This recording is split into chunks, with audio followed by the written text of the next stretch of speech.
Livro O Evangelho de Judas. Autor Venerável Mestre Lakshmi. Editora Gnosis Brasil.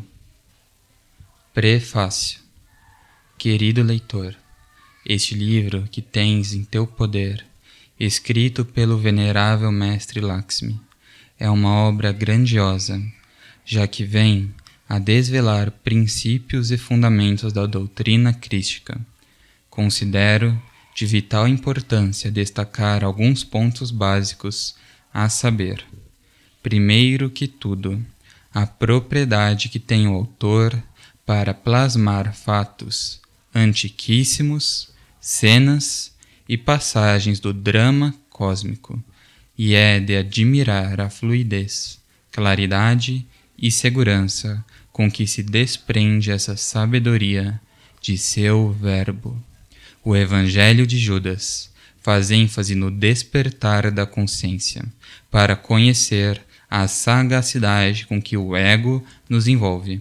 Esta nova mensagem do Venerável Mestre Lakshmi chega à humanidade indicando a urgência da morte psicológica, dando pautas para desmascarar o inimigo oculto. Nesta mensagem, vemos como se relaciona o ensinamento que foi dado pelo Cristo, com o ensinamento que foi dado pelo Venerável Mestre Samael Aun Weor.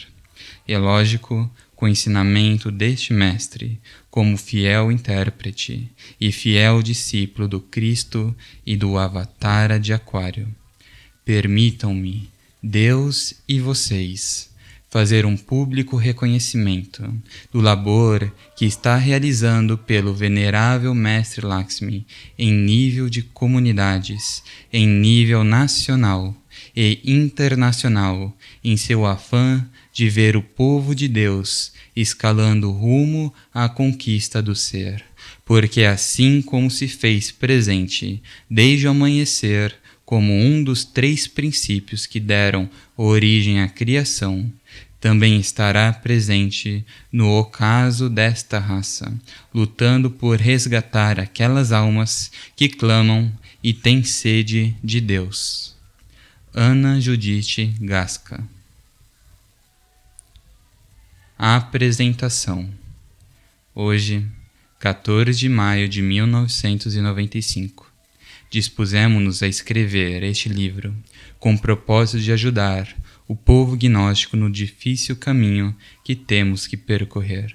Apresentamos este novo livro para todos os inquietos investigadores, homens e mulheres que de verdade querem arrancar da mente, da psique, todas as raízes que restem dos sistemas, que até hoje vieram nos arrastando por um caminho escabroso, no qual deixamos uma consciência que tínhamos como herança de uma idade de ouro que tivemos em nossa atual raça.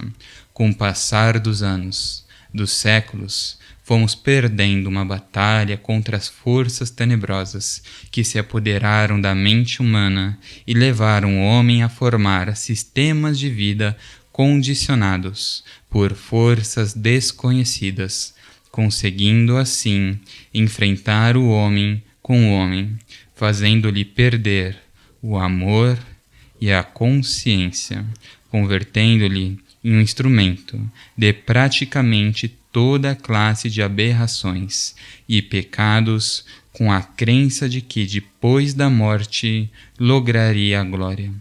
Este livro que tens em tuas mãos te indica e te ensina a morrer em teus defeitos e em ti mesmo, para que logres a tua própria redenção. O autor. O Evangelho de Judas. Capítulo 1. Estando Jesus reunido com seus discípulos, perguntou-lhe Santiago: Mestre, o que devemos fazer para compreender melhor tua mensagem?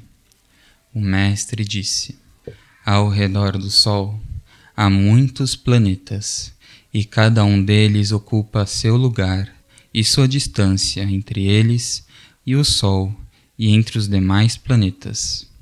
Assim vós devereis ocupar vosso lugar e distância ao redor do sol, procurando não estar demasiado perto, nem demasiado longe. E entre vós, meus discípulos, isso deve ser em equilíbrio, permitindo assim, como os planetas, que cada um receba unicamente a luz que necessite para sua própria sobrevivência, fazendo concordância na luz que vem do Sol e na luz que vem do Pai.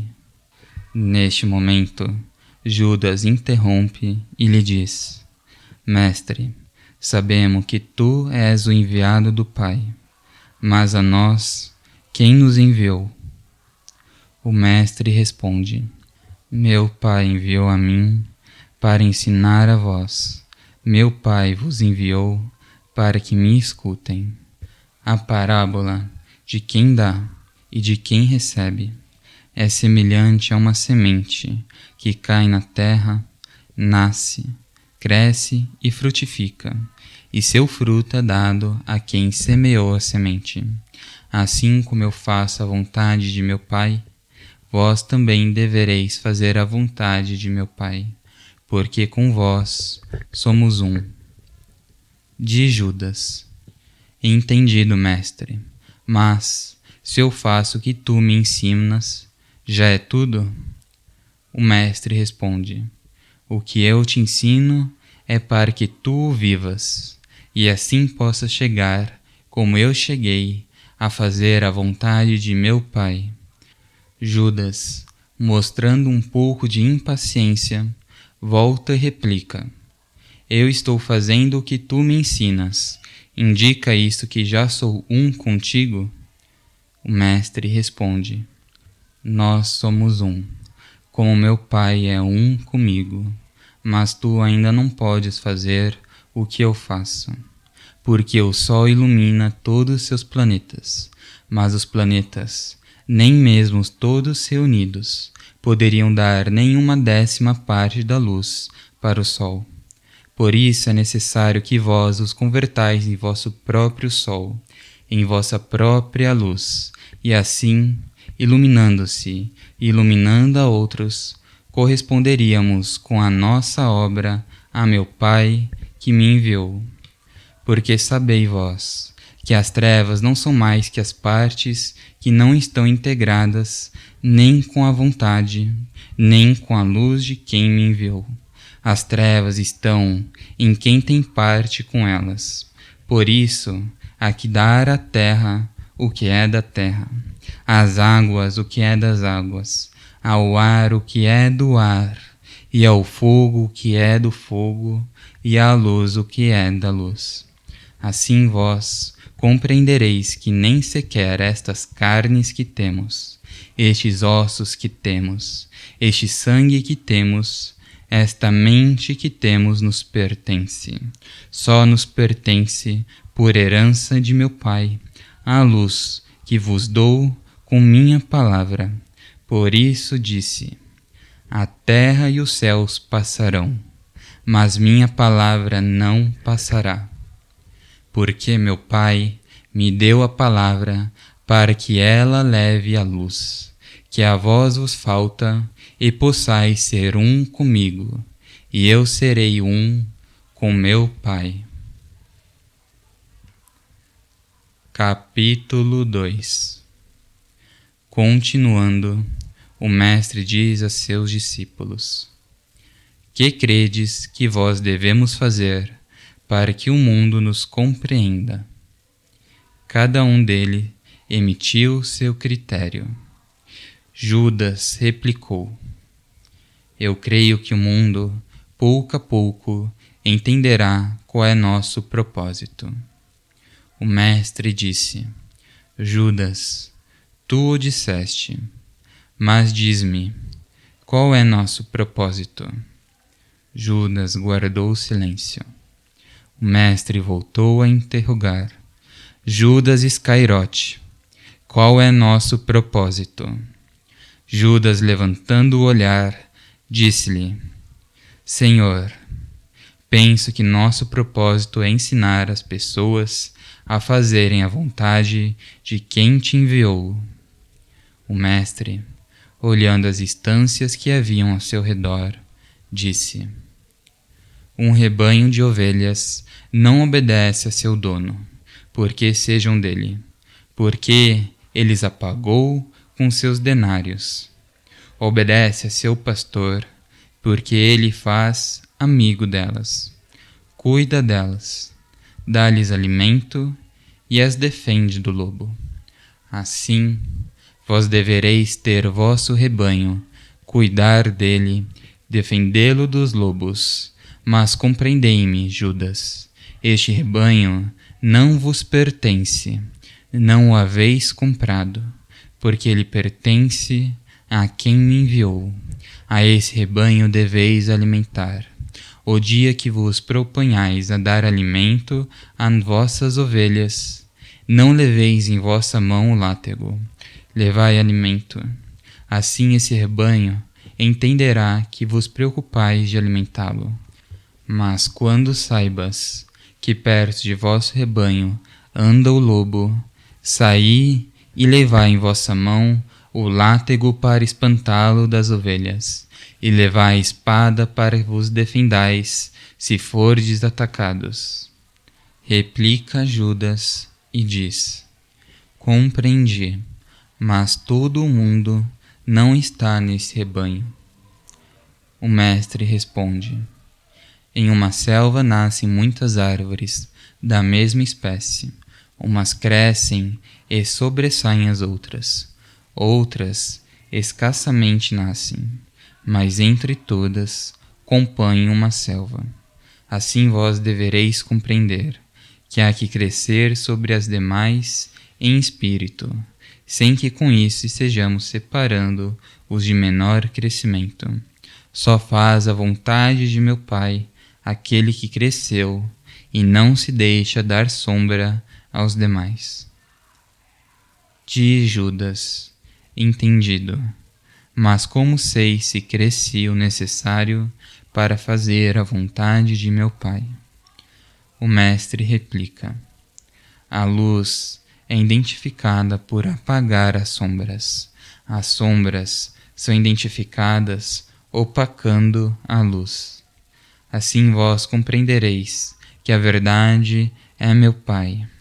Quando a hajas encontrado, ela não vos deixará sombras, nem em vossas mentes, nem em vossos corações. Portanto compreendereis que eu sou a luz. Aquele que esteja comigo e tem a mim, não andará às escuras. E assim haverá compreendido que na selva é a árvore que não recebe sombra das demais. Recordai que o vento sopra e move as ramas e as folhas das árvores e só desprende as que estejam maduras ou secas. Assim essa árvore fica limpa. Assim vós compreendereis que o vento deve levar de vós todo o inútil, o que não serve, para que sejais purificados de todas as imundícies que recolheis da terra. Capítulo 3. Estando o mestre com seus discípulos em pé, frente ao lago Nagafek, disse: os peixes nadam com suma perfeição, mas não podem voar, tampouco caminhar. Aproxima-se Judas e lhe diz: o que queres dizer com isso? O mestre respondeu: filhos meus, o homem é o rei, portanto deveis aprender a caminhar. Judas lhe diz: mas nós sabemos caminhar.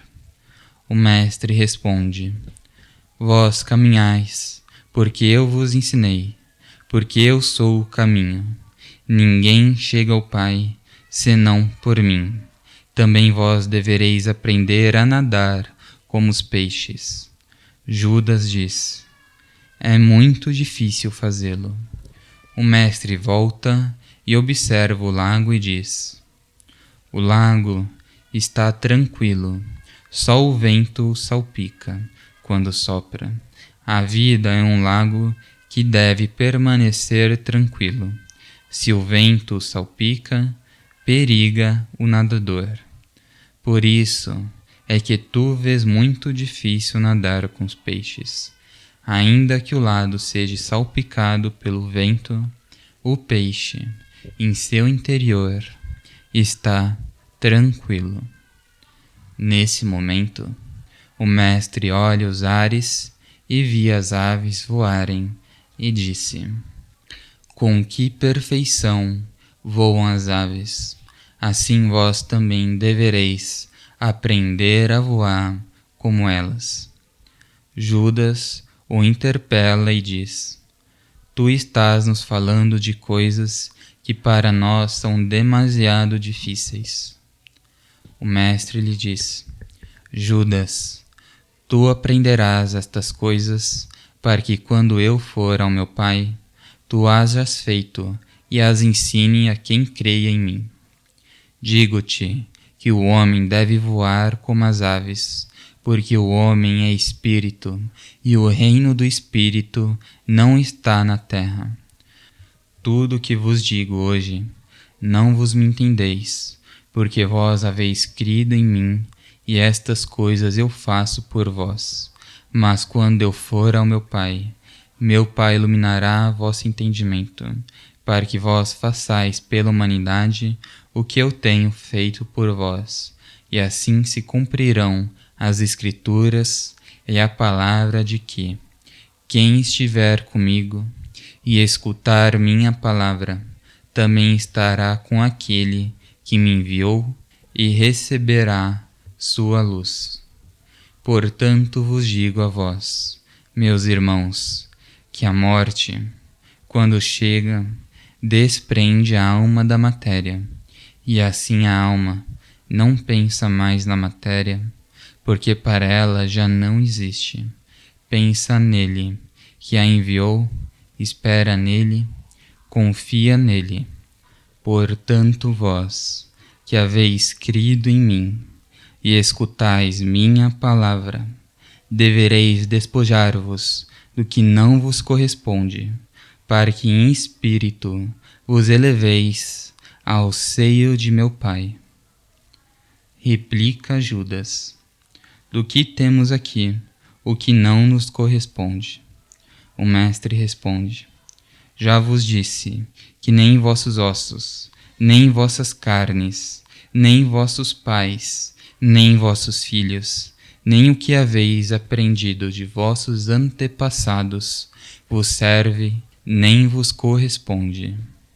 Só a palavra que abriu as portas de vosso espírito e vos levou a beber da fonte da sabedoria, será que vos conduzirá pelo desconhecido, aquilo que nem vossa mente, nem vosso eu conhecem, porque eles não poderão chegar onde vós, como espírito, havereis de chegar.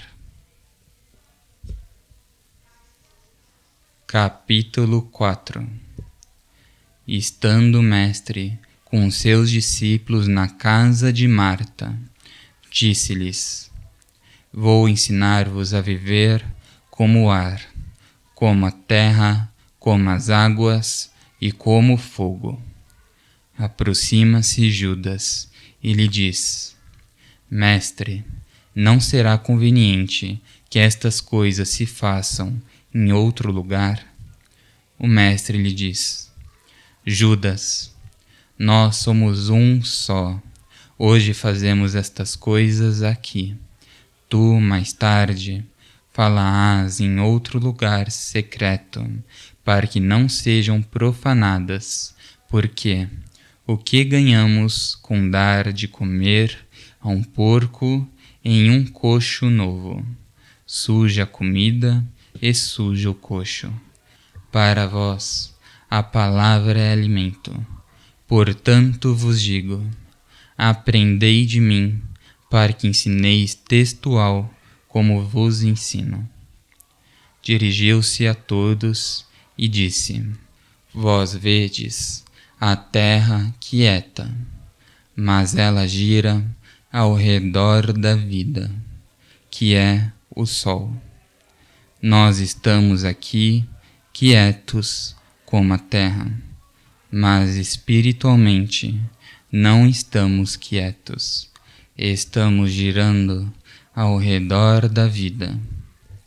Portanto, nestes momentos, somos a terra que dá alimento à vida, que é o Espírito. Deteve-se um momento e disse: todos nós, neste momento, somos o ar, porque nos despojamos de uma matéria que é terra e voamos pelos ares como a liberdade do Espírito. Guardou um pouco de silêncio e disse: todos nós, neste momento, somos a água, porque nos convertemos na fonte eterna do Espírito. Dela bebemos para nutrir o corpo e acalmar a sede da alma. Guardou um pouco de silêncio e disse: todos nós, neste momento, somos um fogo abrasador, porque nos convertemos no fogo do Espírito, que a todos nos devora, nos limpa e nos purifica. Assim, queridos irmãos, nossos corpos e nosso espírito se integram para nos preparar para a ressurreição. Diz-lhe Judas: Mestre, nós sabemos que tudo o que fazes é para que nós também o façamos. Mas quando podemos fazer? O Mestre lhe diz: todo vós sois uno comigo, e estas coisas podeis fazer, mas hoje não as fazeis, porque estou convosco. Quando eu vá a meu Pai, vosso Pai virá a vós, e sereis como eu, e farei todas estas coisas e muitas mais. Responde-lhe Pedro e diz: Mestre, tu ressuscita mortos, cura leprosos, tira demônios dos possuídos, porque não nos ensina a fazê-los? O Mestre responde: o discípulo não é mais que seu mestre, mas é justo que aprenda o que se lhe ensina. Uma medicina não é mais que a enfermidade, mas pela graça de Deus cura. Vós ereis mortos que eu ressuscitei, ereis leproso que eu sanei, ereis possuídos de demônio que eu tirei, ereis cegos e eu pus a ver, ereis surdos e eu vos dei ouvidos. Andaveis às escuras e eu vos dei a luz. Diz Judas: Mestre, e como fazemos para que o mundo creia no que nós temos vivido, no que nós temos visto como testemunho? Diz o Mestre: 2 figueiras nascem no horto. Uma delas não dá frutos, a outra dá muitos frutos. A qual das duas se aproxima aquele que tem fome? Assim vós deveis fazer, dar bons frutos, para que o que tem fome chegue onde estejais, para alimentar-se de vossos frutos. De Judas: Mestre, entendido, mas tenho dúvidas de mim mesmo. Penso que o dia que estiver só, longe de tua presença, não o possa fazer. Responde o Mestre: antes que eu me retire, tu tens que haver morrido. Responde Judas: mas por tua graça eu ressuscitei dentre os mortos.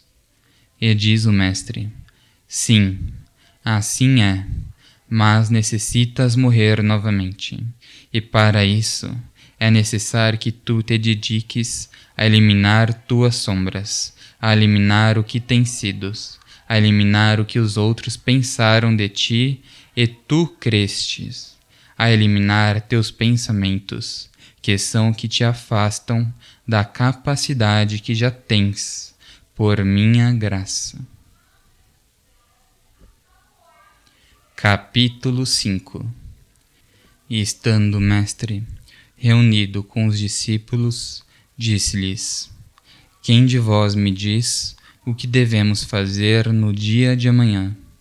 Uns opinaram: No dia de amanhã estaremos no templo. Outros: No dia de amanhã estaremos em jejum.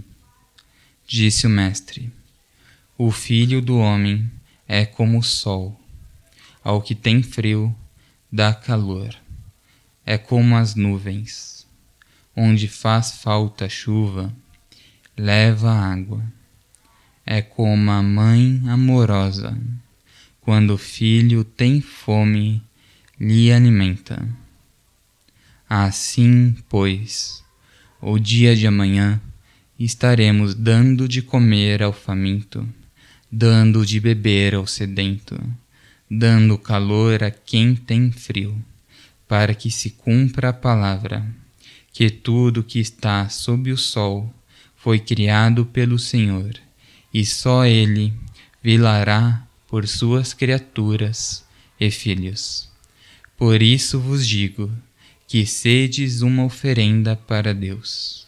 Velai primeiro, que se alguém teve fome e não lhe deste de comer, teve sede e não lhe deste de beber, teve frio e não lhe deste abrigo, essa oferenda que levais, não apresentais ainda, porque seria inútil dar a Deus uma oferenda que negamos a nosso irmão. Replica Judas e lhe diz: Mestre, mas a lei de Moisés nos ensina a amar a Deus sobre todas as coisas, e tu nos manda servir primeiro ao homem. E o mestre respondeu: Que pai justo e sensato se sentaria à mesa para comer, se seus filhos têm fome? Assim é o Pai. Isso nos faz entender a transcendência que a vida que levamos tem para nós, como a vivemos, como nos comportamos. Capítulo 6. Saiu o mestre ao campo com seus discípulos, e no caminho apareciam muitas pessoas para lhe consultar, outros lhe seguiam. Quando chegaram ao cume do monte Erros, o mestre se deteve e olhou a multidão e disse a seus discípulos: Esta gente busca curar seus males. Mandou que se sentassem e começou a falar-lhes. Passaram as horas e Pedro se aproximou e lhe disse: Mestre, esta gente busca ser curada, e já é tarde, e são muitos. O mestre guardou silêncio e continuou falando-lhes. Pedro se aproximou de Judas e lhe disse: O mestre disse que estas pessoas necessitam ser curadas. É tarde e são muitas. Judas se aproximou do mestre e lhe disse: Mestre, se faz tarde e os enfermos são muitos. O mestre lhe olhou e lhe disse: Judas, quando tu tens fome, busca pão para alimentar-te. Quando tens sede, busca água para acalmar tua sede. Assim a palavra do Filho do Homem é o pão que acalma a fome, é a fonte para acalmar a sede. Replica Judas e diz: Mestre, isso eu entendo, mas eles têm enfermidades, muitas delas imundas. Replica o mestre: Quem come do pão e bebe a água da vida eterna nunca voltará a ter fome, nem sede, e seus males desaparecerão dele, porque tem sido em seu interior a graça que a palavra lhe deixou. Quem tem um cultivo de trigo, primeiro retira as ervas daninhas, posteriormente lhe rega, para que não seja que com o regar se alimentem também as ervas daninhas. Assim, o Filho do Homem primeiro retira as ervas daninhas do povo, e posteriormente lhe dá de tomar da fonte de vida, que lhe curará todos os males. Diz Judas: Mestre, entendo-te, mas está tarde. É necessário regressar, porque a noite faz difícil o caminho. O mestre responde: a noite se faz para o descanso, mas o Filho do Homem nas noites vela por seu povo. Assim que, vós, meus discípulos, estareis comigo velando, para que estes pequeninos possam descansar em paz. Diz Judas: Mestre, todos estamos longe dos lugares de descanso e estamos no campo. O mestre responde: Filho meu, o único que necessitas para descansar bem é estar em paz. Porque o que ganhas ao estar no lugar de teu descanso, se não tem paz? Aqui estamos em paz, portanto o único que necessitamos é descansar. Aproxima-se Judas aos demais discípulos e lhe diz: o mestre ordenou que descansemos aqui esta noite e não regressar aos nossos lugares. Os discípulos todos opinaram que era necessário falar com o mestre e regressar aos lugares de destino. Aproximaram-se do mestre e lhes disseram: Mestre, estamos no campo, faz frio e somos muita gente. O mestre lhe diz: Filhos meus, se vós estáis comigo, deveis estar com meus irmãos, assinalando a multidão. A vós é fácil regressar ao vosso destino. Conheceis o caminho e eu vos ensinei a andar às escuras. Mas a estes pequeninos, não. O frio que faz aqui só nos faz sentir as carnes. A fome que faz aqui só nos faz sentir uma necessidade. Mas a palavra nos une com o Pai. Assim se cumprirá a palavra que diz: quem tem a palavra, nada lhe faz falta, porque nela está contido o alimento e a medicina. Filhos meus, quando o corpo descansa em paz, a alma nos reconforta. E neste momento, minha alma é sua alma. Capítulo 7. Indo Jesus com seus discípulos para Cafarnaum, disse-lhes: Filhos meus, este caminho nos levará a um lugar muito distante daqui. Aproxima-se Pedro e lhe diz: Mestre, qual é a finalidade desta viagem? O mestre lhe responde: Pedro, iremos predicar a palavra a nossos irmãos, que, como vós, anelam conhecer-me e conhecer a quem me enviou. Aproxima-se Pedro e lhe diz: Mestre, em Cafarnaum está quem me enviou? Responde o mestre e diz: quem me enviou está aqui convosco. Ele é a verdade. Eu vos digo a vós, irmãos, que a verdade e a palavra são a mesma coisa, mas é mais fácil conhecer a palavra do que conhecer a verdade. A palavra se ouve e parte dela se compreende, mas a verdade não se pode ouvir, nem se pode ver, porque é a luz que ilumina nosso espírito. Nela está a verdade. Eu vos ensino a palavra, mas meu Pai vos ensinará a conhecer a luz, porque Ele é a verdade. Diz Judas: Mestre, todos nós te acompanhamos aonde vás a predicar e aprendemos teus ensinamentos, mas não seria melhor que as pessoas viessem a nós e não nós irmos às pessoas?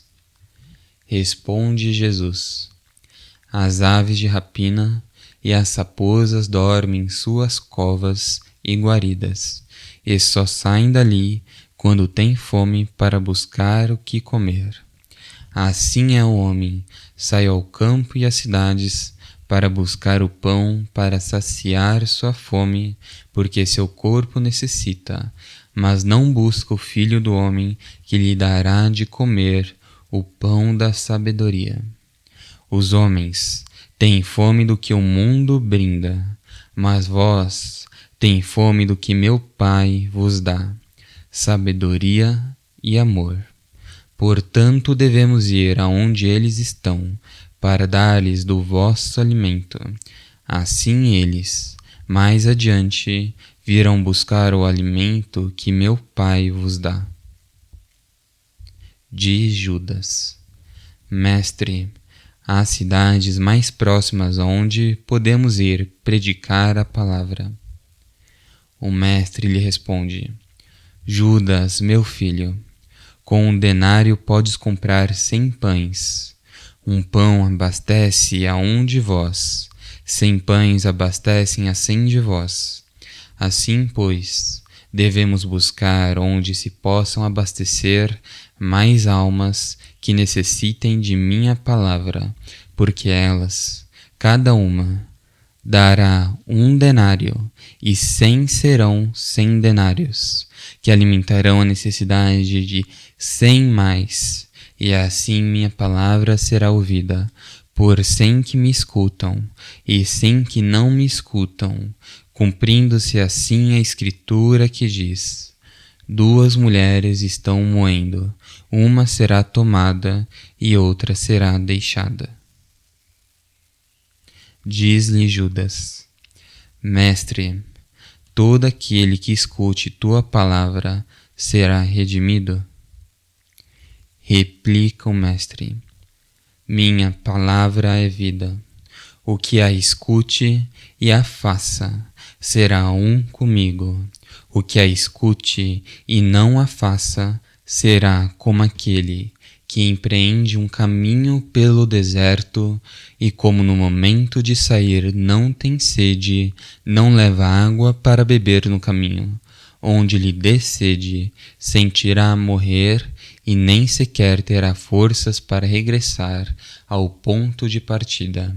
Por isto vos digo, filhos meus, que devereis beber todos os dias da fonte da juventude e da sabedoria, para que nunca, ainda que andeis pelo deserto, volteis a ter sede. A palavra. Capítulo 8. Estando Jesus com uma multidão, entre a qual estavam seus discípulos, ele predicava sua mensagem, e dizia que o Filho do Homem era semelhante ao ar, que só deixava de ativar a vida em uma pessoa quando suas funções vitais cessavam nesse organismo, que assim era sua missão. Aproximou-se Judas e lhe disse: Mestre, sabemos que muitos desses nos atacam e atacam a ti, rechaçam-nos e rechaçam tua doutrina. O mestre lhe disse: Judas, compreende que assim é, mas meu reino não é daqui. Em troca, estas pessoas são daqui. Te digo que não penses assim, para que não sejas como eles, que são daqui. Ouve-se a palavra por um instante e desaparece. Quando as pessoas vão interpretá-la, não há nelas senão uma recordação do que escutaram dessa palavra. É possível que alguns deem razão à palavra, outros lhe tirem a razão, mas ante meu Pai, nem uns nem outros têm a razão, porque o eco da palavra que escutaram já se foi e não fica nele senão uma recordação do que ouviram. Portanto vos digo, filhos meus, que estejais atentos, com o olho vigilante, para que, quando escuteis a palavra que vem de mim, tenhais as portas de vosso entendimento abertas, e não me rechaceis, como estes outros. Não vá e seja que, quando queiras escutar a palavra, já tenha me retirado a meu Pai, e então vós, como estes, só tereis uma recordação do que escutas. No entanto, minha palavra seguirá sendo como a fonte de água cristalinas, na qual quem beber acalmará sua sede. O mestre guarda silêncio. Judas interpreta e lhe diz: Mestre, se isso é assim, quando tu te retires, quem terá a palavra que vem de teu Pai? Responde o mestre: Eu sou a palavra, aquele que encarnar a palavra tem a mim. Mas não esqueça Judas Iscariotes, que virão muitos em meu nome dizendo que têm a palavra. Estes serão impostores, porque a palavra que vem de meu Pai, só eu a digo. Assim, pois todo aquele que diga ter a palavra e não tem a mim, é como aquele que banha com a água que muitos se banharam. Não é pura, está cheia de impurezas, portanto não limpa, talvez suje mais. Assim, irmãos meus, vós deveis cuidar a palavra como cuidais a mim, porque em mim, como na palavra, está a sabedoria que vem de meu Pai. Diz-lhe Judas: Mestre, a lei de Moisés diz: não jurar em vão, nem em nome de Deus, nem da terra, nem dos céus. Quer dizer que a quem fizer isso já se uniu a ti? Responde-lhe o mestre: Filhos meus, a um prisioneiro lhe amarraram grilhões nos pés e nas mãos, para que não possa fazer movimentos livres nem andar. Assim também sucede a todo aquele que adentro tenha Satanás. Nunca poderá fazer a vontade de meu Pai, porque ele o impede. Se não pode fazer a vontade de quem me enviou, tampouco poderá ter a verdade que sou eu, e sua palavra só falará do que tem em seu coração. De Judas: Compreendido, mestre. Se isso é assim, nós o entendemos e o fazemos, mas esta multidão nem o entende, nem está disposto a fazê-lo, então para que os temos aqui? Diz o mestre: Deus fez os céus e a terra, ele enviou a mim. Fez as águas para acalmar a sede, fez a terra para que sobre ela andássemos, e deu frutos para nos alimentar. Fez o ar para respirar e viver. Fez o sol para que nos desse luz e calor. Criou rebanhos de ovelhas, fez pássaros do campo, criou feras dos bosques, as aves de rapina. Todos eles comem do fruto da terra, necessitam da luz e do calor. Tomam a água para acalmar a sede, respiram o ar para viver. Assim é o homem. No entanto, entre si se perseguem uns aos outros. Eu vim ao mundo para dar de comer ao faminto com o pão da sabedoria, para dar de beber ao sedento das águas puras, para mostrar a luz e dar calor ao desnudo, e para que respire o hálito, porque sou a vida. Diz Judas: Mestre, tu nos falas de todas estas coisas, mas ao mesmo tempo cada dia nos repetes que algum dia te retirarás da terra. Mas se tu és a verdade, o caminho e a vida, depois de ires, que verdade nos deixas? Que caminho nos deixas? Se não existe, que vida nos deixas, se tu te retiras? Responde o mestre e diz: Judas, meu coração se comove ao escutar tuas palavras. Por tuas perguntas compreendo que és pequenino.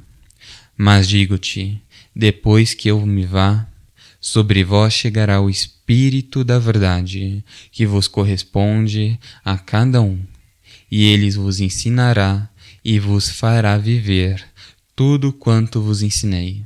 E assim se cumprirá as Escrituras que dizem que devemos permanecer alertas, porque o Espírito de Deus em qualquer momento chega. Só necessitamos estar preparados. Capítulo 9. Estando Jesus na casa de Marta com seus discípulos, chega Maria Madalena e lhe diz: Minha prima vai dar à luz, mandou chamar-te. O mestre se levanta e sai. Aproxima-se Judas e lhe diz: Mestre, será de tanta necessidade a tua ida? E o ensinamento que nos estás dando, quando vais nos dar? Responde o mestre: Judas, a vida e a morte são a mesma coisa. Só se diferenciam em que quem tem vida eterna nunca morre, e quem não a tem se vai e não regressa. Diz Judas: Mestre, o que tem que ver isto com o parto de Sara? O mestre diz: Judas, o parto é uma coisa, mas a vida que nasce é outra. Eu sou a vida, e estou onde está a vida. Eu sou a palavra, e vós devereis estar onde estiver a palavra.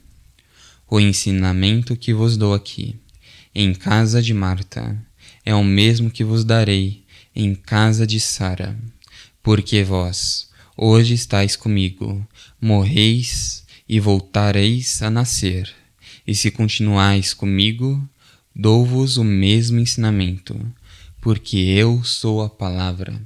E recorda, Judas, os céus e a terra passarão, mas minha palavra não passará.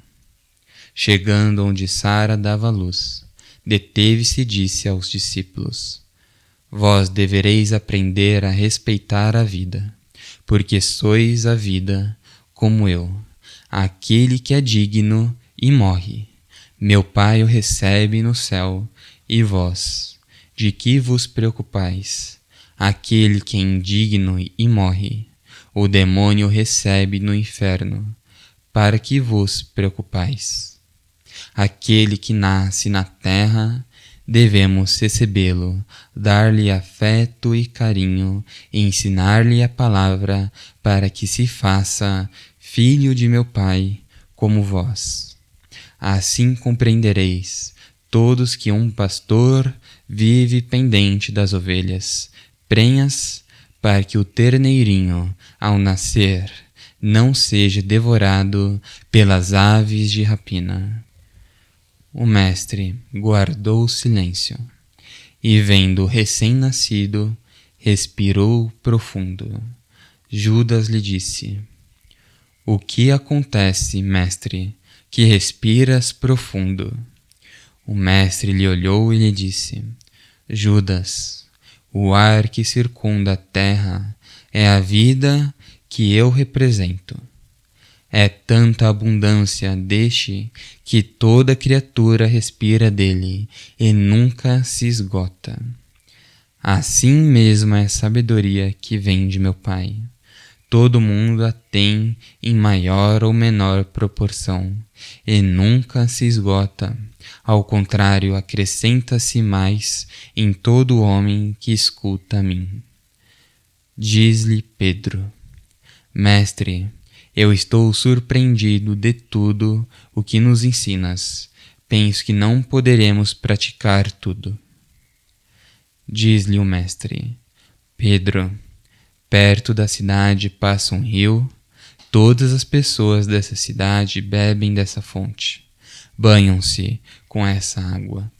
Preparam seus alimentos com a água desse rio. O rio nunca se esgota, no entanto, todas as pessoas dispõem da água que necessitam para sobreviver. Assim vós bebereis dessa água, vos banhareis com essa água. Quer dizer, tereis a água que necessitais, darais de beber a vossos convidados, mas a fonte não se secará, nem o rio minguará seu leito. Assim acontece com minha palavra.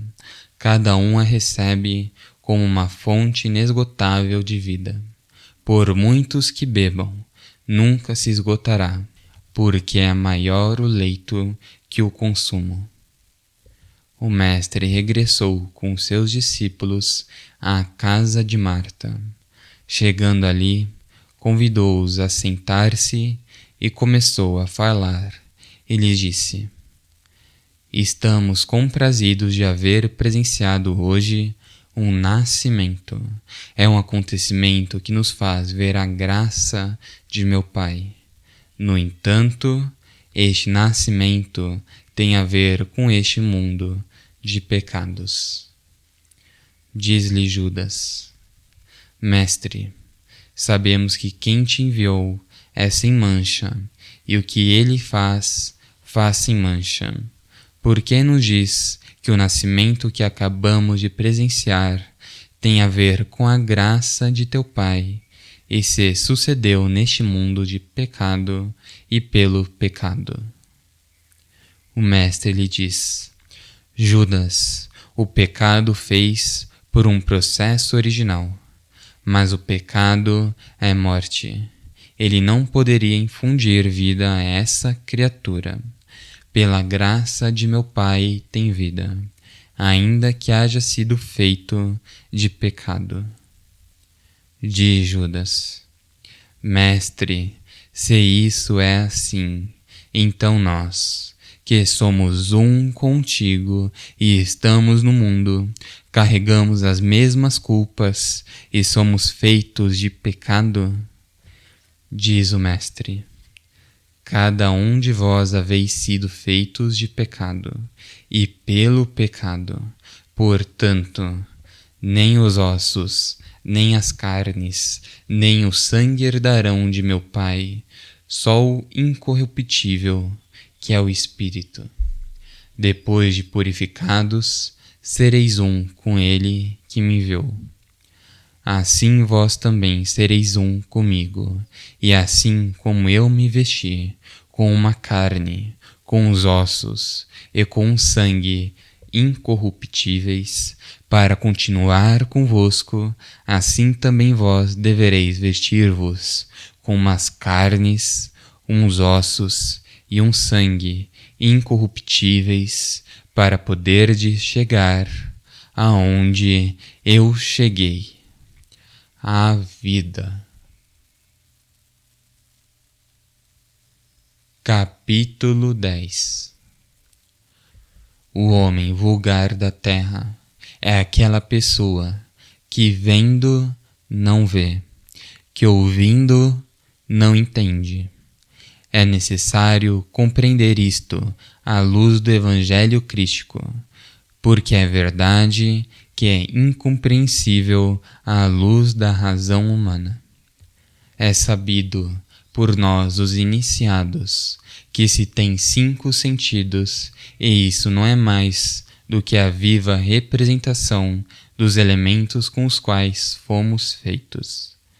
O elemento terra se relaciona com o sentido do gosto e, na maioria das vezes, faz-nos gostar do que nos causa dano, demonstrando-nos assim que não temos nenhum domínio sobre esse elemento e sobre a inércia e a má vontade que exerce em nós.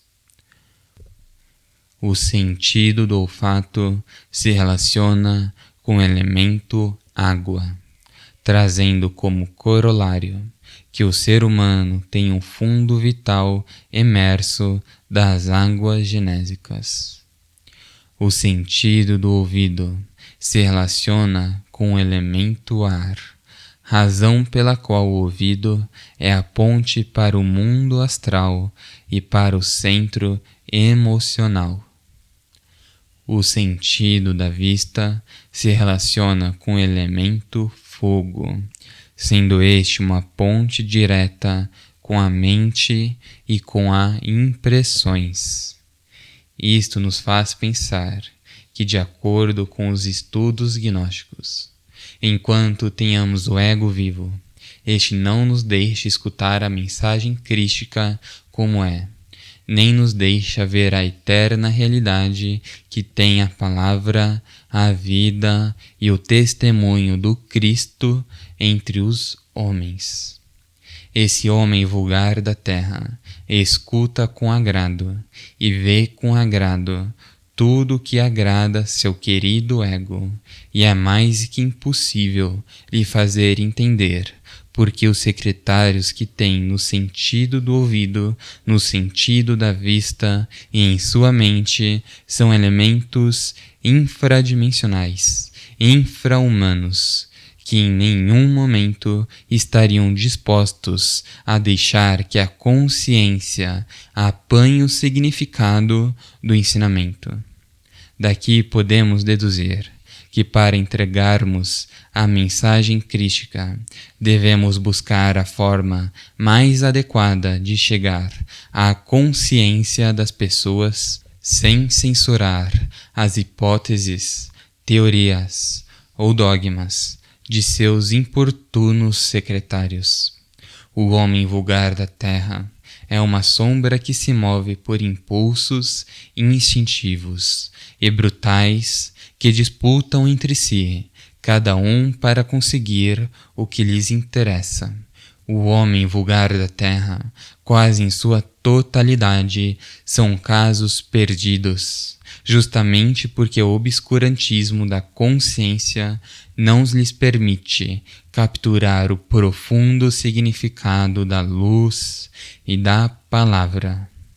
Podemos dizer que esses tipos de pessoas estão invadidos por uma força luciférica, terrivelmente maligna, e predomina neles o Judas traidor, o Judas que vende o Cristo por 30 moedas, o Judas que vende o Cristo com um beijo, o Judas que dá a conhecer à irritada multidão o ego, onde está o Cristo, que movimentos faz para que o prendam, para que o capturem, ficando assim demonstrado que, se não houvesse uma inteligência superior disseminada em todo o drama, não se poderia realizar a grande obra.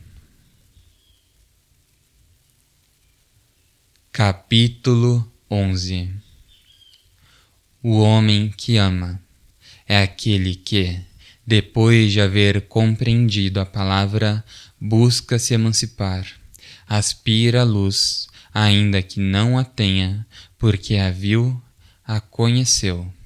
Este homem deve se lançar ao seu trabalho, sem importar que seja despojado do que tem, mesmo de sua vida. Este homem, se há algum obstáculo que lhe impede de realizar sua obra, deve conhecê-lo a fundo, estudá-lo, compreendê-lo, com firme resolução de eliminá-lo de seu caminho. Deve compreender, no mais mínimo de todos os movimentos que o ego produz e que o fazem reagir ante o drama da vida, como, por exemplo, uma palavra inoportuna, um pensamento intrusivo que apareça, um olhar, uma recompensa e etc.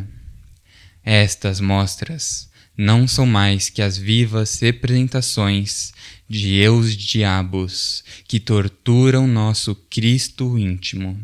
Portanto, querido irmão, não penses em morrer para melhorar.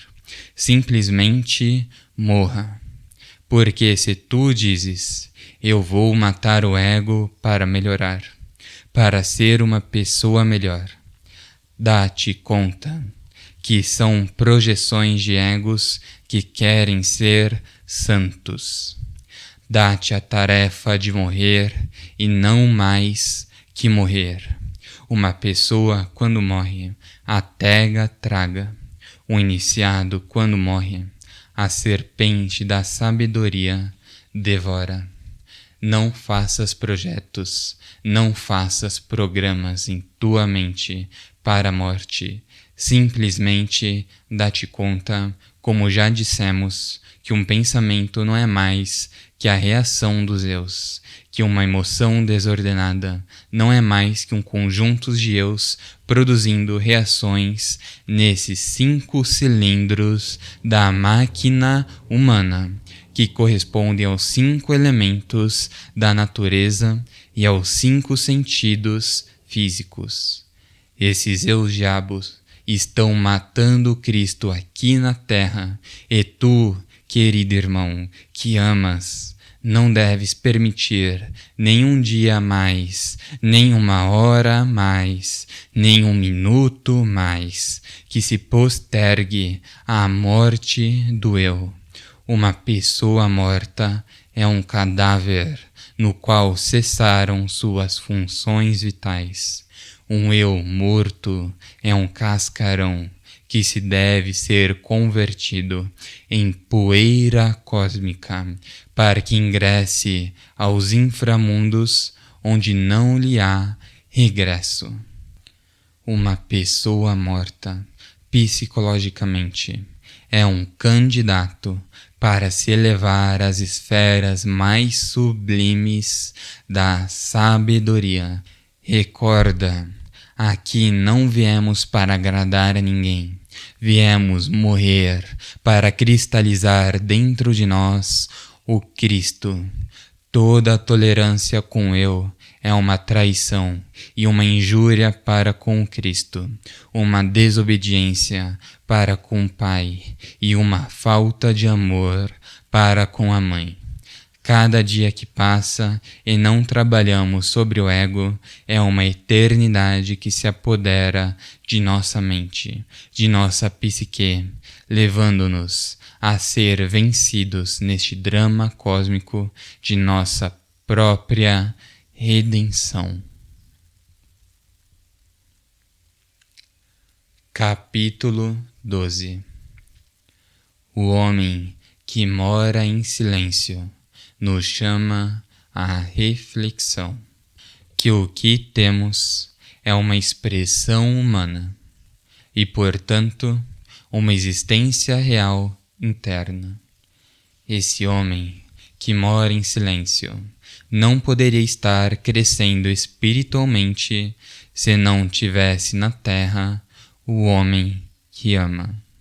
O homem que ama deve trabalhar intensamente, desintegrando, como já dissemos, todo elemento, obstáculo ou impedimento que encontre em seu caminho, que lhe impeça o encontro ordenado com o homem que mora em silêncio.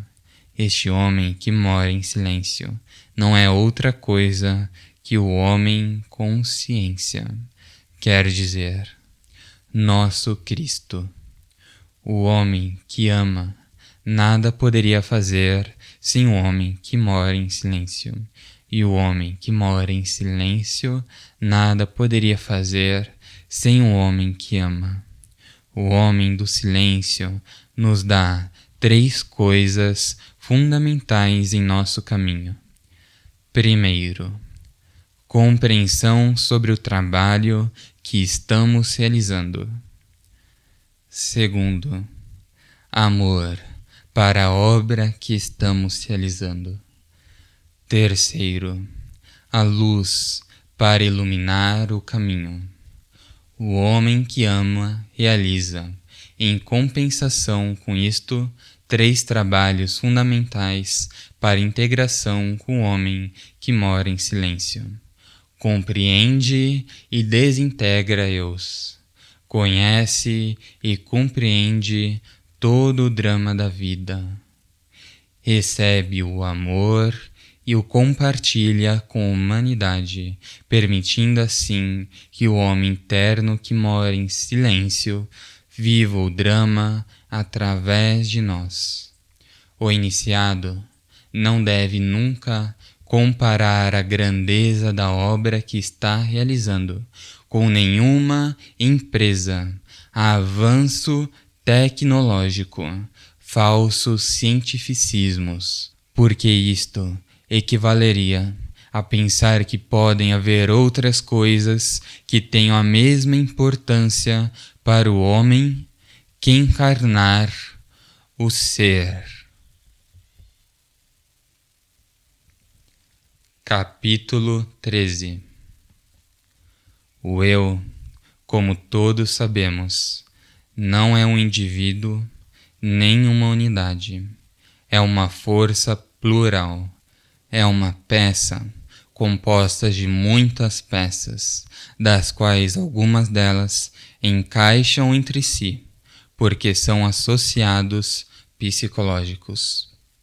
Outros não encaixam nessa peça porque são pequenos elementos que brigam com todos os outros, fazendo com que o eu nunca possa se colocar de acordo para nos permitir ter uma vida feliz. O eu que quer ser compreensivo é deslocado por outro da incompreensão. O eu que quer ser tolerante é deslocado por outro da intolerância. O eu que se entusiasma pelo esoterismo é deslocado por outro que para nada lhe interessa estes estudos. Há um problema que nós, os iniciados, devemos conhecer a fundo. Quero me referir a Lúcifer, ou seja, ao que as religiões chamam o diabo. Não se deve confundir o que é este diabo com o que é um mago negro, o que é um eu. São 3 coisas totalmente diferentes. O diabo, ou Lúcifer, é o depositário dos elementos fundamentais que nós necessitamos na grande obra, que é a luz e o fogo. Diabo deriva da palavra dia, que se refere a quando não havíamos caído, e bloc, a um livro de muitos tomos, quer dizer, muitos elementos aderidos a esse princípio que se chamou dia. Nesse bloc, ou livro, estão depositados todos os nossos pecados que ressurgem dali como eus, criaturas, diabos. Se estudarmos a etimologia da palavra eu, está definida como um elemento X, mas também como um elemento desconhecido que necessita do seguinte estudo: conhecê-lo. Quem é? Como se chama? O que faz? Com quem anda? Quem são seus amigos? quem são seus inimigos. Quer dizer, quais são seus elementos psíquicos afins, com quais elementos se repele. Exemplo: um eu religioso tem seus eus afins com os religiosos que compartilham este tipo de vida e rechaça ou censura os eus de outras pessoas ou da própria pessoa que não gostam da religião. Assim encontramos estas associações de diabos em todo o compêndio psicológico da humanidade. Por isso, a pessoa que se dedica a morrer deve fazê-lo unicamente com a finalidade de morrer, não com a finalidade de ser diferente de ninguém, para não dar a oportunidade de que um eu ou muitos eus digam: eu não sou como aquele, e aponte para alguém. Não esqueças, querido leitor, que o importante é morrer para que esse cadáver seja utilizado pelo ser. O eu, como já dissemos, é um elemento desconhecido que perambula nos diferentes centros da máquina.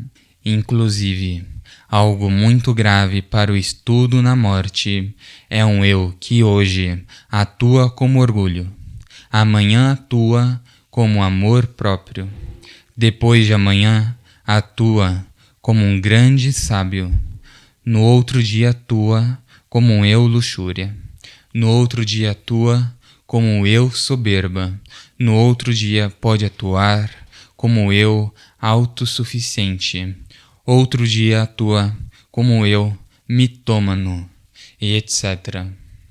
Isto nos faz pensar que se vamos nos dedicar a morrer seriamente, não podemos nos deixar enganar por nenhuma pose mental ou psicológica do eu.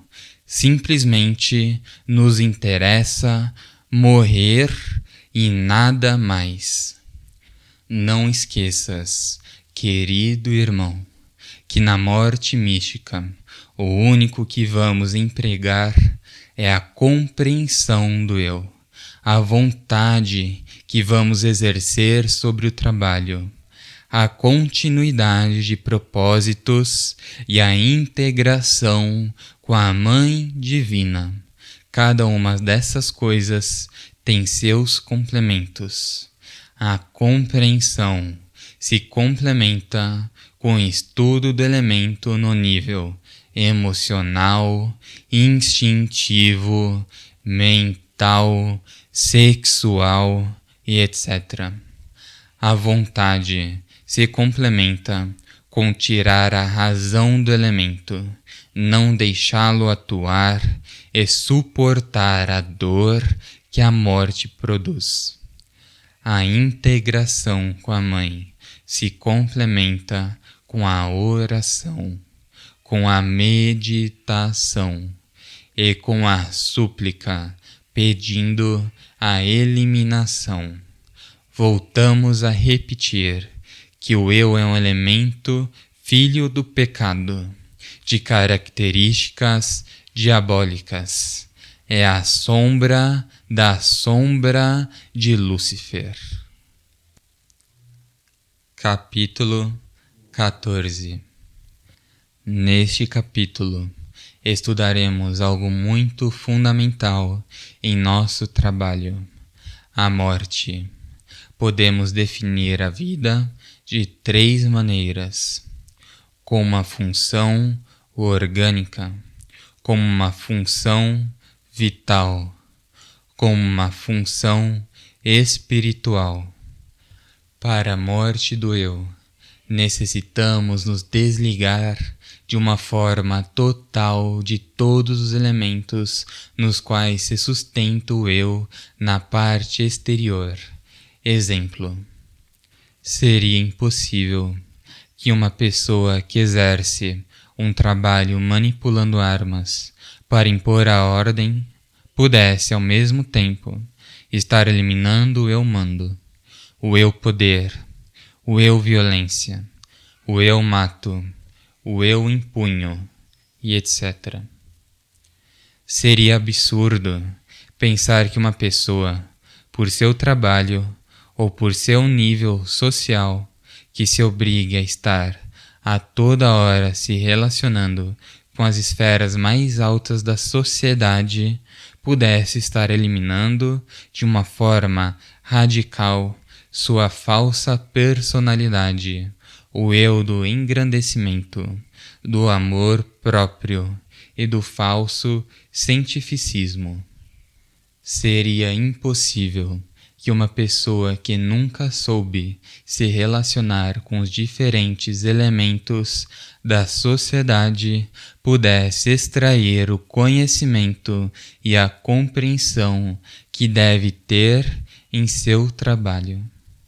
A pessoa que se dedique a morrer tem que saber a se relacionar com todas as áreas psicológicas do mundo exterior, para dar oportunidade de que a embravecida multidão, costumes, sistemas e vícios do mundo exterior façam reagir violentamente a multidão de nosso país psicológico. Assim, podemos identificar serenamente, reflexivamente, os inimigos de nosso Cristo íntimo. Nós devemos aprender a olhar as convulsões do mundo com o mesmo olhar sereno, profundo e objetivo de nossa própria consciência, já que ela não está condicionada pelos eus da mente nem da psique. Quem olha o mundo com os olhos físicos termina dando a razão a Judas, Pilatos e Caifás. Quem olha o mundo, os sistemas, costumes, com a consciência, termina extraindo todos os valores daquilo que serve e descartando o que não serve. O iniciado, para poder morrer em si mesmo, deve aprender a ver com a mesma serenidade os amigos do Cristo e os inimigos do Cristo. Assim poderá ter um critério próprio do que se deve fazer, onde fazer e em que momento fazer. Há um eu conhecido, estudado e compreendido. Deve-se dar estocada com a faca da consciência no momento preciso em que ele esteja atuando, talvez convencido de que nós o ignoramos. Na morte do eu, não temos que dizer, estou morrendo. Simplesmente morre e isso é tudo. Entrega-se o eu cadáver à Divina Mãe para sua total desintegração, e nunca se deve recordar um eu morto, porque cada eu tem sua assinatura astral, que é a personalidade que ele formou por nossa própria culpa, já que o criamos, alimentamos e aceitamos, e o pior de tudo, defendemos por tantos séculos. Morte é morte, e ressurreição é ressurreição. Recordemos, morrer é morrer, mas temos que aprender a viver a vida depois da morte. Não esqueças, querido leitor, que o eu, o mim mesmo, vive por 3 razões básicas.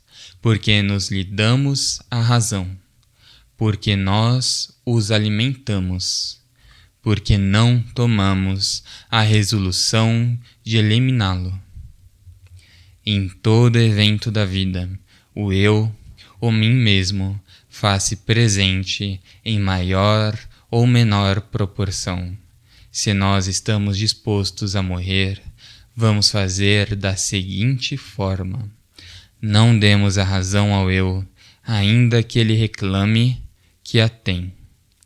Não lhe deixamos nos roubar a energia com uma impressão mal transformada, e sintamos em nós mesmos que o elemento que está reagindo em nós é um delinquente que não estamos mais dispostos a ter. Não esqueças, querido irmãos, dor e reflexão é o passo a seguir. Dor ao elemento morrer e reflexão para continuar o caminho. A vida do iniciado sério e responsável é a vida contemplativa, reflexiva, profunda. Recorda que se tu triunfas nos eventos da vida, este homem amoroso se fusionará inevitavelmente com o homem que está em silêncio. O eu é uma sombra que não nos deixa ver o caminho. Devemos lhe projetar compreensão, luz e vontade, e assim esse elemento será desprendido da razão, será impedido de tomar alimento e será decapitado para que a mãe amorosa o destrua nos diferentes níveis da mente. Capítulo 15. O mundo está constituído por um conjunto de leis e de sistemas que tem muito a ver com a vida que cada um de nós tem levado ou levamos. Essas leis geralmente foram criadas pelo homem com a finalidade de ter um controle sobre o homem. Os sistemas também foram criados pelo homem com a finalidade de induzir o ser humano através da evolução e do desenvolvimento da civilização. Estas coisas nasceram fazem muitos séculos, a razão pela qual o nosso eu tem seus ancestrais em épocas passadas. O eu é tempo, o eu é experiência, estas razões mais do que suficiente para que nós compreendamos que o tempo deve ser reduzido ao momento em que estamos. Assim conseguiremos que o eu não possa exercer em nós as experiências que tem adquirido no tempo e se vê obrigado a se manifestar de momento em momento, desprovido da experiência que adquiriu minutos, horas, dias, anos e séculos atrás.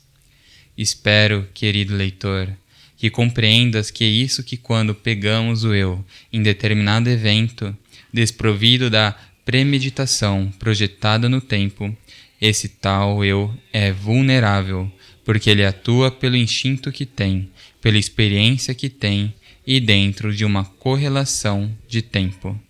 Se nós aprendemos a escapar do tempo e viver o momento, obrigamos o eu a atuar sem a planificação prévia que ele tem pelos elementos que já citamos.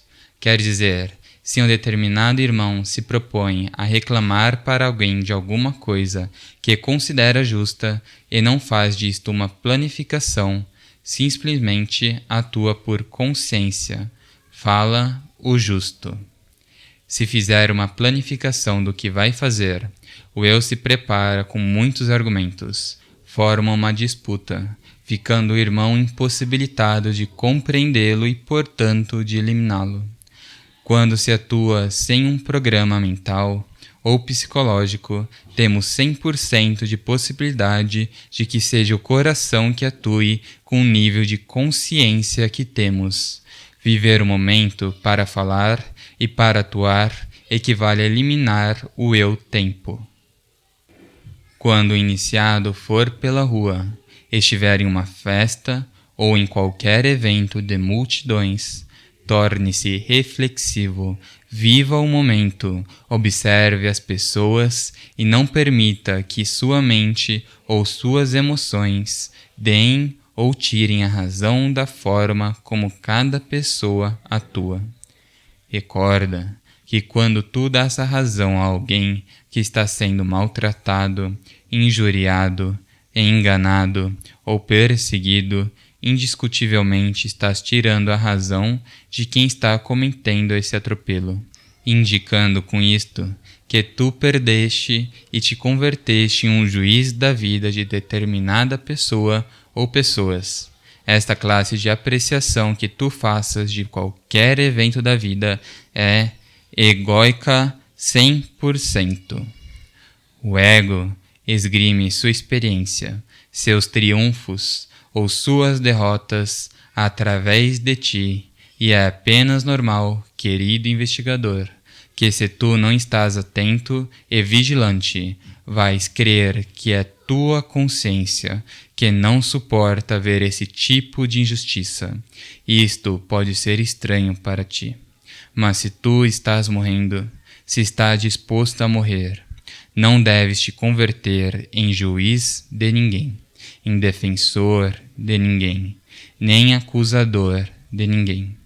Recorda que teu ser e tua consciência não estão em nenhum extremo, nem conhecem, nem se identificam no caminho com o bem nem com o mal. Simplesmente avançam. O iniciado que olha as coisas do mundo sem compreender que, por melhor que sejam, são do mundo, termina sendo convencido de que o mundo como vai bem. Capítulo 16. Na vida, toda pessoa que se propuser a realizar determinado trabalho, seja de comércio, seja de profissão, de política ou religião, vai se encontrar com muitas pessoas que a apoiarão, que a ovacionarão, vai encontrar muitas pessoas que a rechaçarão, que terão ódio e inveja, e logicamente muitas outras que a ignorarão e que aparentemente nada terão a ver com o citado personagem. O iniciado deve marchar muito atento em seu caminho, aproveitando a força, o afeto e o carinho que seus amigos lhe dão, mas cuidando ao máximo para não frustrá-los, nem a obra que está fazendo por causa de compromissos, nem de reconhecimentos adquiridos. Recorda, querido irmão, que a obra que estás fazendo é a obra de teu Cristo, dirigido por teu Pai. Esta não pode ser interferida por nada nem por ninguém. Cuida-te disto. Dá-te conta de que, em teu caminho, teus amigos e teus inimigos cumprem uma missão. É possível que teus amigos ou allegados te tolerem, pelo carinho que têm por ti, em algo que te equivoques. Teus inimigos não toleram que te equivoques, porque eles protestam. Isto indica que são duas forças que te servem em teu caminho, mas que nenhuma das duas pode fazer o trabalho por ti. É tu que tens que dirigir todos os eventos de tua vida, para que, em nenhum momento, venhas a atuar impulsionado por uma emoção de triunfo ou de derrota. Quando triunfas, guarda silêncio e fica tranquilo. Quando te sintas derrotado ou vencido pelas torturas da vida, guarda silêncio e observa qual é teu comportamento psicológico, mental ou emocional. Não esqueças, querido irmão, que nem a vida, nem os fatos nos derrotam. É a pessoa que se derrota ante a vida e os eventos. A vida continua igual, com seu triunfo ou com sua derrota. Só a pessoa é quem pode modificar seus próprios eventos. Recorda que em teu caminho, por incipiente que creias que seja, sempre terás um Caifás que lança a multidão contra ti, um Pilatos que te julga e lava as mãos, e um Judas que te trai, mas vamos ao estudo disto. Se enfrentas esse Caifás, esse Pilatos e esse Judas traidor, como uma pessoa, te matam, te destroem, te acabam. Mas se os enfrentas como instrumento do Cristo, sereno, calmo, resignado, profundo, te perseguem, te julgam e te matam, mas com uma morte que tem uma ressurreição. O triste para o homem não é morrer. O triste e doloroso é morrer sem direito a uma ressurreição. A morte sem ressurreição é a perda de todos os valores conscientivos do homem. É o fracasso, é a derrota própria dos débeis, dos covardes. A morte com ressurreição é o ressurgimento dos valores conscientivos da alma e do espírito, e te dão o direito de continuar vivendo. Mas não esqueças, querido leitor, que uma vez que estejamos aqui na Terra, queiramos ou não queiramos, vamos rumo à morte. De ti depende que essa morte seja para sempre ou que essa morte tenha direito à ressurreição. Capítulo 17. O saber é uma função que devemos conhecer e compreender para poder determinar em qual nível se aprendeu uma coisa e até qual nível a compreendamos. Recordemos que nós, os humanos, dispomos de 5 centros dirigidos por diferentes leis e elementos. Também dispomos de 3 cérebros: cérebro pensante, cérebro motor e cérebro emocional. Ainda que pareça incrível para o leitor, há coisas que se sabem unicamente no nível intelectivo, outras que se sabem unicamente em nível de centro motor, outras no nível de centro emocional. Saber determinada coisa em qualquer destes cérebros não nos garante que isso nos serve para realizar a grande obra ou para o desempenho de qualquer função conscientiva. Ponhamos como comparação o caso de um cachorro.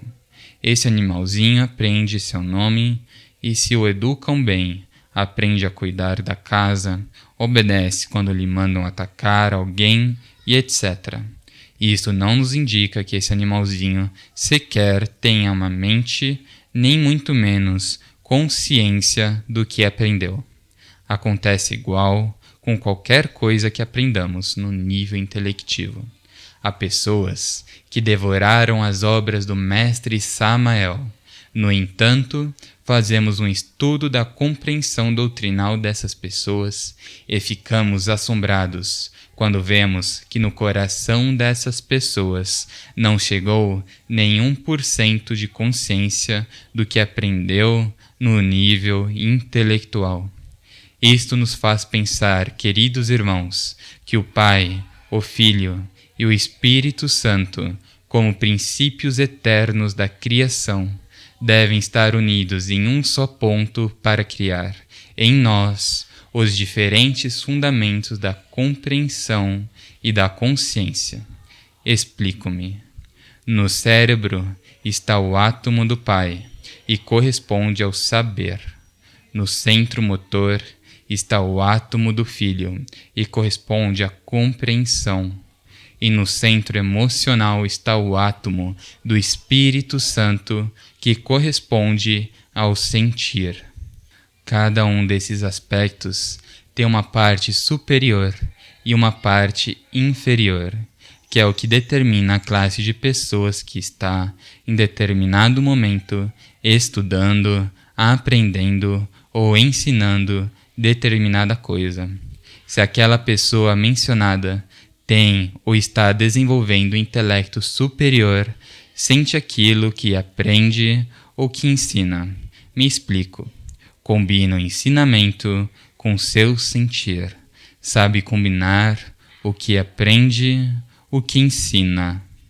Essa pessoa está desenvolvendo em si mesmo a compreensão criadora. Aquilo que aprende está impregnado dessa compreensão profunda que identifica a doutrina com o ser.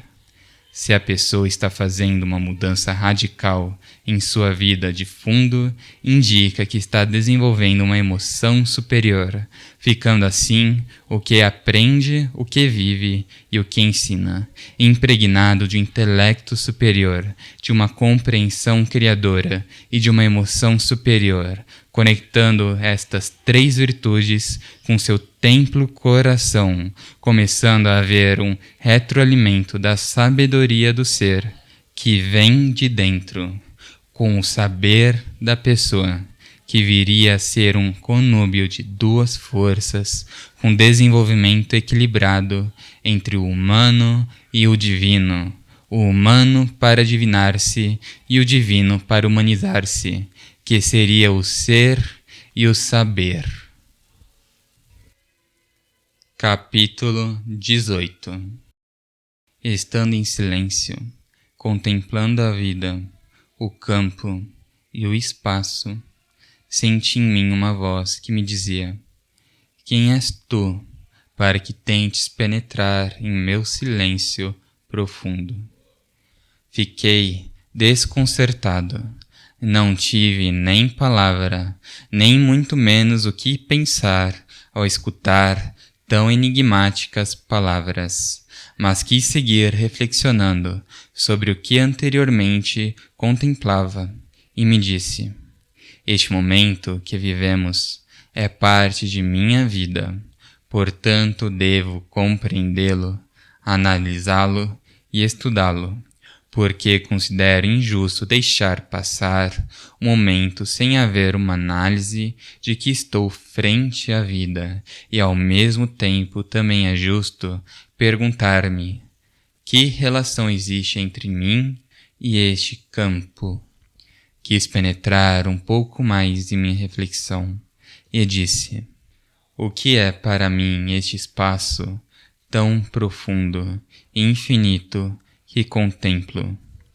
Nesse instante, voltei a escutar a voz que me dizia: é demasiado atrevido quereres conhecer o que te propões.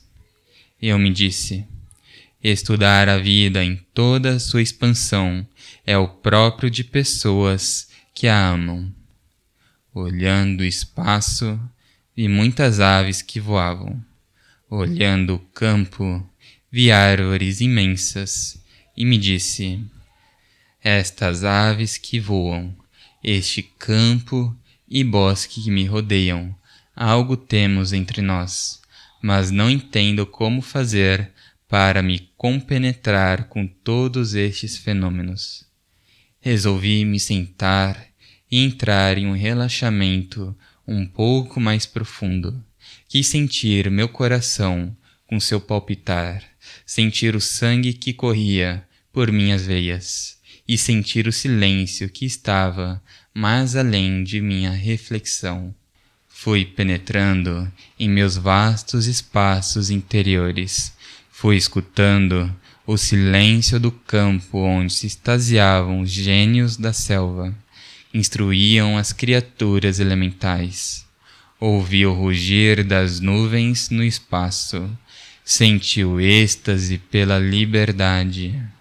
Vi as aves se deslocarem, livres, sem o peso de uma razão e de uma vida mecânica, cheia de obstáculos que se vive neste mundo convulsionado. Neste momento compreendi que a vida e o campo e o espaço se uniam com minha vida, considerando-me ser livre pela fé, pelo amor, pela contemplação. Senti meu coração se encher da graça de meu ser interno e deslizar-se por um espaço sem complicações. Senti necessidade de ser fixo em meu caminho, como a árvore que nasce, cresce, envelhece e morre em um mesmo lugar. Quer dizer, sem mudar sua posição. Senti que deveria ser como essa árvore em minha decisão de permanecer com minha vista fixa ao sol, em espera de minha própria redenção.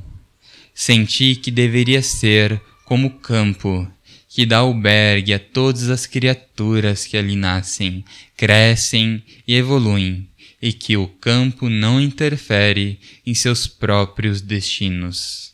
Compreendi que deveria ser como o espaço, sereno, tranquilo e profundo, como a viva expressão de um Deus que palpita em meu coração, símbolo da paz, do amor e da compreensão.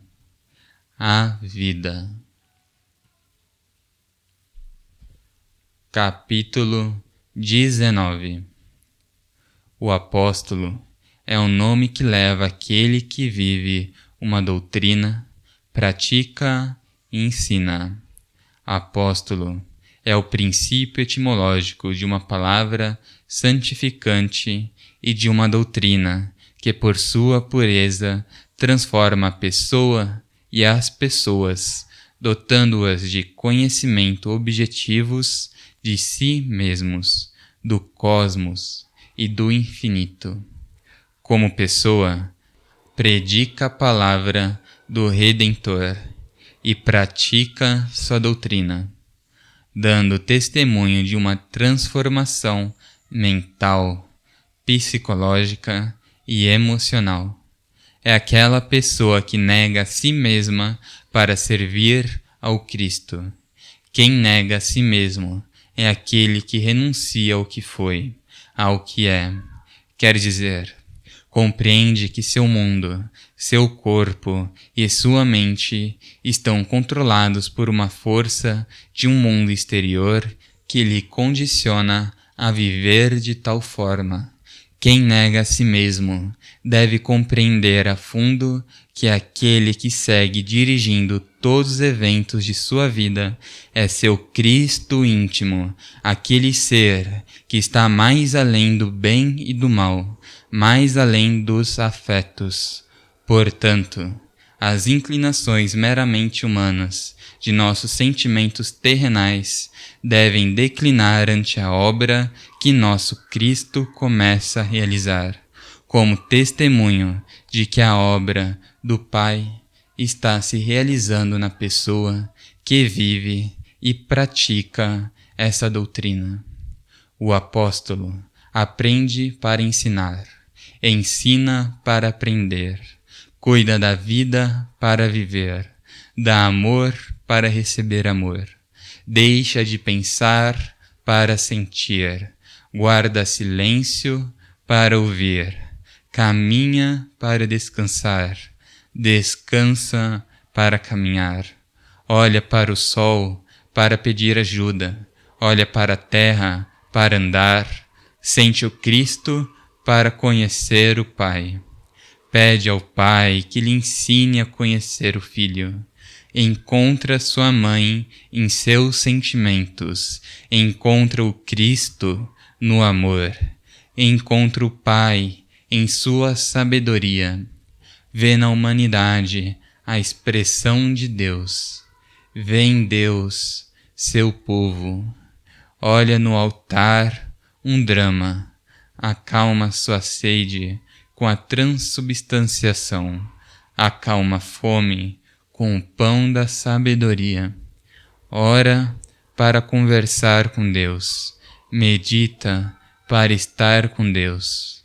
Vê na natureza a sua mãe. Vê no espaço a profundidade de Deus. Olhe o silêncio das noites como a reflexão. Vê a luz do dia como a oração que fecunda no coração dos homens. Quer dizer, é o homem que ama o nada, busca o nada, porque sabe que Deus é o nada e busca o nada para preenchê-lo, já que é sabido por todos que o mundo das formas é limitado, é finito. Quer dizer, ali não está o todo. Ali nos forjamos como humanos, como homens, buscando algum dia dar o grande salto até o infinito espaço. O apóstolo.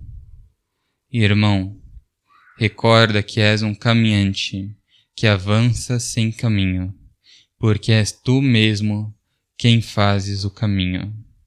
Caminha direito, em linha reta. Em cada passo que des, despoja-te do que te faz peso.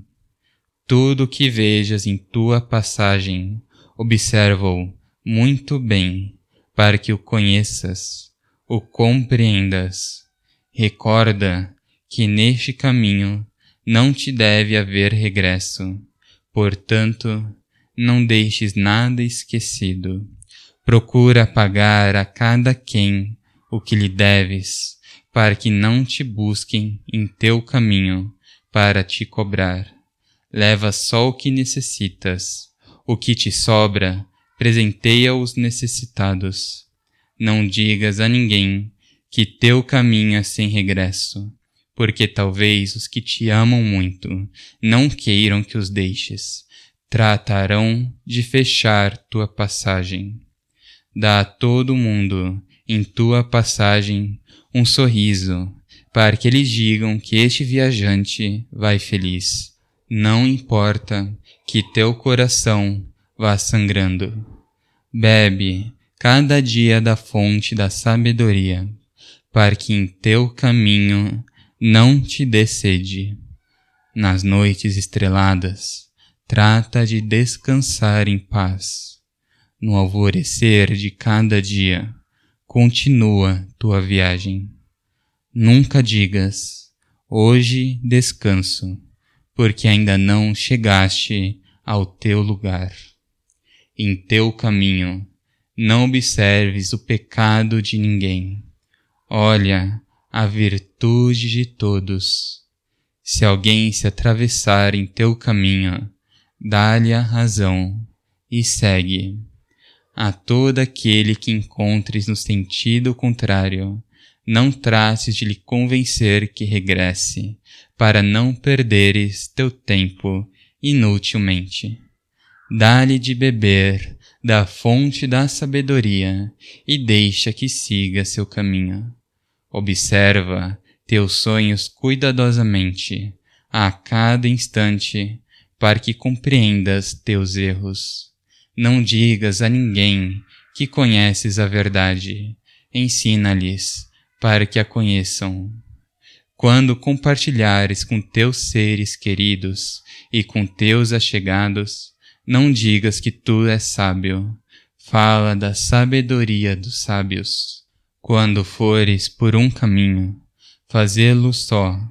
E se alguém for contigo, observa muito o que falas.